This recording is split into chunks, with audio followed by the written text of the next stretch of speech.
आप सभी को गुड मॉर्निंग। ये सामाजिक विज्ञान यानी भूगोल का पार्ट 2 यानी कि वीडियो है।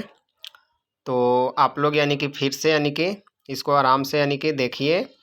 और उसमें खंड क से ग तक था और इसमें खंड यानी कि घ से शायद यानी कि खंड अंगा तक यानी कि हो पाया है, क्योंकि यानी कि लंबा वीडियो यानी कि हो जा रहा है। तो इसलिए खंड घ से खंड यानी कि अंगा तक यानी कि हम इसमें ऐड किए हैं। तो आप लोग यानी कि अच्छे से देखिए और उसके बाद यानी कि रिवीजन कीजिए। जितना ज़्यादा यानी कि रिवीजन कीजिएगा उतना अत्यधिक यानी कि फ़ायदा होगा। इसलिए आप लोग अच्छे से चलिए अभ्यास कीजिए। 26 नंबर क्वेश्चन जो है, क्योंकि 1 से 25 तक तो हम उसमें बना चुके हैं। तो 26 नंबर क्वेश्चन है कि भारत में लगभग कितने खनिज पाए जाते हैं। भारत में लगभग कितने खनिज पाए जाते हैं। ऑप्शन ए है 50, 100, 150 या 200। तो भारत में लगभग 100 प्रकार के नहीं लगता है कि खनिज पाए जाते हैं। 100 प्रकार के खनिज यहाँ पाए जाते हैं भारत में। 27 नंबर क्वेश्चन है, इनमें से कौन लौह युक्त खनिज का उदाहरण है। इनमें कौन यानी कि लौह युक्त खनिज का उदाहरण है। जैसे मैग्नीज है, अब्रक है, बॉक्साइट है या चूना पत्थर है। तो लौह युक्त खनिज का जो उदाहरण है वो मैग्नीज है, क्योंकि इसमें लोहे का अंश पाया जाता है। जिसमें लोहे का अंश पाया जाता है उसको हम लोग लौह युक्त खनिज कहते हैं।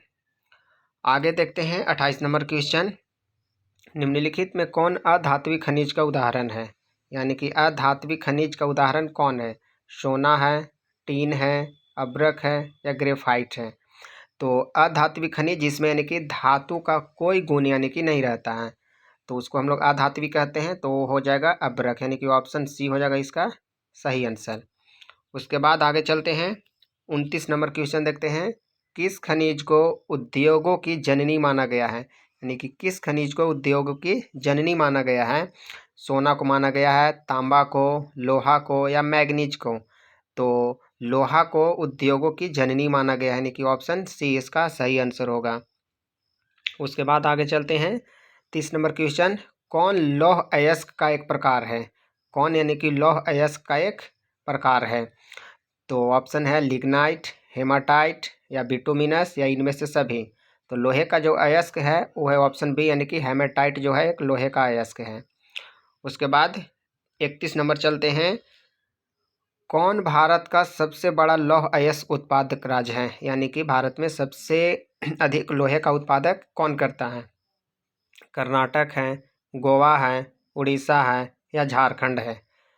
तो इसका राइट आंसर जो होगा वो ऑप्शन है, यानी कि कर्नाटक होगा। भारत में लोहे का सबसे बड़ा उत्पादक राज्य कर्नाटक है। उसके बाद 32 नंबर क्वेश्चन चलते हैं, छत्तीसगढ़ भारत का कितना प्रतिशत लौह अयस्क उत्पादन करता है। यानी कि भारत जो है वो छत्तीसगढ़ जो है वो कितना प्रतिशत यानी कि लौह अयस्क का उत्पादन करता है। ऑप्शन है ये 10%, 20%, 30% या 40%। तो जो छत्तीसगढ़ है वो 20% लोह का उत्पादन यानी कि करता है। छत्तीसगढ़ भारत का यानी कि 20% यानी कि लोहे का उत्पादन करता है। 33 नंबर चलते हैं, मैग्नीज उत्पादन में भारत का विश्व में क्या स्थान है। मैग्नीज उत्पादन में भारत का विश्व में क्या स्थान है। प्रथम स्थान है, द्वितीय स्थान है, तृतीय स्थान है या चतुर्थ स्थान है। तो मैग्नीज उत्पादन में भारत का तृतीय स्थान है, यानी कि पूरे विश्व में भारत का स्थान जो है तृतीय स्थान पे आता है। उसके बाद में 34 चलते हैं, एक टन इस्पात बनाने में कितने मैग्नीज का उपयोग होता है। यानी कि एक टन इस्पात बनाने में कितने मैग्नीज का उपयोग होता है। 5 किग्रा, 10 किग्रा, 15 किग्रा या 20 किग्रा। तो एक टन इस्पात बनाने में जो मैग्नीज का उपयोग होता है वो 10 किग्रा होता है, यानी कि ऑप्शन बी इसका सही आंसर हो जाएगा। 35 नंबर, उड़ीसा किस राज्य का सबसे बड़ा उत्पादक है। उड़ीसा जो है किस खनिज का सबसे बड़ा उत्पादक है। यानी कि उड़ीसा सबसे अधिक कौन सा खनिज का उत्पादक करता है। यानी कि लौह अयस्क है, मैग्नीज है, टीन है या तांबा है। तो उड़ीसा जो है वो मैग्नीज उत्पादक का सबसे बड़ा राज्य है, यानी कि ऑप्शन बी इसका सही आंसर हो जाएगा। इनकी उड़ीसा में सबसे अधिक यानी कि मैग्नीज का उत्पादन किया जाता है। उसके बाद में 36 में चलते हैं। 36 नंबर क्वेश्चन, एल्युमिनियम बनाने के लिए किस खनिज की आवश्यकता पड़ती है? एल्युमिनियम बनाने के लिए कौन सी यानी कि खनिज की आवश्यकता पड़ती है? मैग्नीज की पड़ती है, टीन की पड़ती है, लोहा का या बॉक्साइट का? तो एल्युमिनियम बनाने के लिए यानी कि बॉक्साइट की ज़रूरत पड़ती है, यानी कि बॉक्साइट खनिज की आवश्यकता पड़ती है। उसके बाद 37 नंबर क्वेश्चन चलते हैं। देश में तांबे का कुल भंडार कितना है? यानी कि हमारे देश में तांबे का कुल भंडार कितना है? 100 करोड़ टन या 125 करोड़ टन या 150 करोड़ टन या 175 करोड़ टन? तो हमारे देश में जो तांबे का भंडार है वो 125 करोड़ टन है। 125 करोड़ टन यानी कि हमारे देश में कुल तांबे का भंडार है। उसके बाद में 38 नंबर क्वेश्चन चलते हैं। बिहार झारखंड में देश का कितना प्रतिशत अभ्रक का उत्पादन होता है? यानी कि बिहार झारखंड में देश का कुल कितना प्रतिशत अभ्रक का उत्पादन होता है? यानी 60% होता है, 70%, 80% या 90%? तो बिहार झारखंड देश का कुल 80% यानी कि अभ्रक का उत्पादन करता है, क्योंकि सबसे अधिक यानी कि यहाँ पे अभ्रक का उत्पादन होता है। उसके बाद 39 नंबर क्वेश्चन चलते हैं। सीमेंट उद्योग का सबसे प्रमुख कच्चा माल क्या है? यानी कि सीमेंट उद्योग का सबसे प्रमुख कच्चा माल क्या होता है? चूना पत्थर होता है, बॉक्साइट होता है, ग्रेनाइट होता है या लोहा होता है? तो सीमेंट उद्योग का सबसे प्रमुख कच्चा माल जो है वो चूना पत्थर होता है, यानी कि ऑप्शन बी इसका सही आंसर हो जाएगा। उसके बाद में 40 नंबर क्वेश्चन चलते हैं। किस राज्य में खनिज तेल का विशाल भंडार स्थित है? यानी कि किस राज्य में खनिज तेल का विशाल भंडार स्थित है? असम है, राजस्थान है, बिहार है या तमिलनाडु है? तो एनसीईआरटी का जो किताब दिया है उसमें यानी कि दिया है ऑप्शन ए यानी कि असम, यानी कि असम में सबसे अधिक तेल का विशाल भंडार है। ऐसे तो चूँकि अब तेल का हमारे देश में बिल्कुल अब समाप्ति है, क्योंकि तेल हमारे देश में जो है कि ख़त्म ही होने वाला है। लेकिन चूँकि हमारे एग्ज़ाम के व्यू से जो दिया हुआ है एनसीईआरटी किताब में वो असम ही दिया हुआ है। 41 नंबर क्वेश्चन है। भारत के किस स्थान पर पहला परमाणु ऊर्जा केंद्र स्थापित किया गया था? यानी कि भारत के किस स्थान पर पहला परमाणु ऊर्जा केंद्र स्थापित किया गया था? जैसे कलपक्कम है, नरोरा है, राणा प्रताप सागर या तारापुर? तो भारत के परमाणु ऊर्जा केंद्र है वो सबसे पहले यानी कि तारापुर में यानी कि स्थापित किया गया था। उसके बाद में 42 नंबर क्वेश्चन चलते हैं। 42 नंबर क्वेश्चन है कि कौन सा ऊर्जा स्रोत अनवीकरणीय है? उसमें भी चर्चा हुआ था अनवीकरणीय को, और इसमें भी अनवीकरणीय का दिया हुआ, यानी कि जल है, सौर ऊर्जा या कोयला है या पवन है? तो अनवीकरणीय संसाधन वही होते हैं जिसको हम लोग यूज करने के बाद दोबारा यानी कि हम उसको यूज नहीं कर सकते हैं। तो इसका हो जाएगा राइट आंसर सी, यानी कि कोयला। कोयला जो है वो अनवीकरणीय स्रोत है।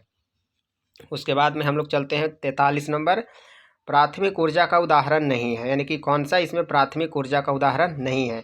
तो कोयला, पेट्रोलियम, प्राकृतिक गैस, ये सब तो सब यानी कि हमारे प्राथमिक ऊर्जा का उदाहरण। लेकिन जो ऑप्शन बी है विद्युत जो होते हैं वो प्राथमिक ऊर्जा का उदाहरण नहीं है, क्योंकि विद्युत जो है वो कोयला को यानी कि जला कर यानी कि विद्युत का निर्माण किया जाता है। इसलिए कोयला प्राथमिक ऊर्जा है, बट विद्युत जो है प्राथमिक ऊर्जा नहीं है, क्योंकि विद्युत हमारे कोयले के ताप से यानी कि बनाया जाता है। तो इसलिए राइट आंसर यानी कि बी हो जाएगा। आगे चलते हैं 44 नंबर क्वेश्चन। गोंडवाना समूह के कोयले का निर्माण हुआ था, यानी कि गोंडवाना समूह के कोयले का निर्माण कब हुआ था? 20 करोड़ वर्ष पूर्व या 20 लाख वर्ष पूर्व या 20,000 वर्ष पूर्व या इनमें से कोई नहीं? तो गोंडवाना समूह में जो कोयले का निर्माण हुआ था वो आज से करीब यानी कि 20 करोड़ वर्ष पूर्व यानी कि हुआ था। ऑप्शन यानी कि ये होगा। 45 नंबर क्वेश्चन चलते हैं। भारत में कोयला का सर्व प्रमुख उत्पादक राज्य है, यानी कि भारत में कोयला का सर्व प्रमुख उत्पादक राज्य कौन है? इसमें थोड़ा सा एडिटिंग में प्रॉब्लम हुआ है। ऑप्शन है पश्चिम बंगाल, झारखंड, उड़ीसा या छत्तीसगढ़?